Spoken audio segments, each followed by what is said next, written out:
சினிமாவில் தான் தேட்டரில் போயிட்டு விஜய் அண்ணாவை ரசித்து கைத்தட்டி ஆர்ப்பாட்டம் பண்ணி விசில் அடித்து ரசித்தேன். நிழல் நடிகராக பார்த்துட்டு இருந்தேன். இப்போ நேராக தொட்டு பேசி சந்தோஷப்படுற அளவுக்கு இந்த நிலைமைக்கு கொண்டு வந்த என் பொண்ணை வந்து பெற்று எடுத்ததில் ரொம்ப மகிழ்ச்சி அடைகிறேன்.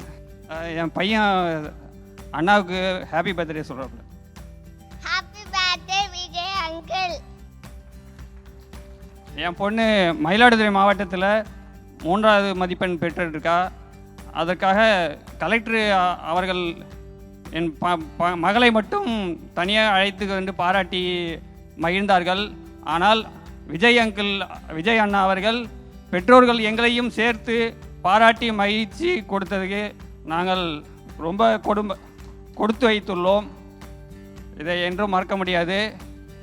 சென்ற முறை 30ஆம் தேதி மாணவர்களுக்கு பரிசளிப்பு விழா நடத்திய போது விஜய் அண்ணா அவர்கள் ஸ்பீச் கொடுத்தார்கள். ஆனால் இன்று எங்களால் அவர் ஸ்பீச்சை கேட்க முடியாது. எனக்கு மன வருத்தத்தில் இருப்பதால் என் மகளை ஓரிரு வார்த்தைகள் பாராட்டி அவரை குரலை கேட்க எனக்கு மிகவும் ஆசையாக உள்ளது. இல்லையில் நான் சீர்காழி பேருந்தில் படியேற மாட்டேன் என்று கூறுகிறேன்.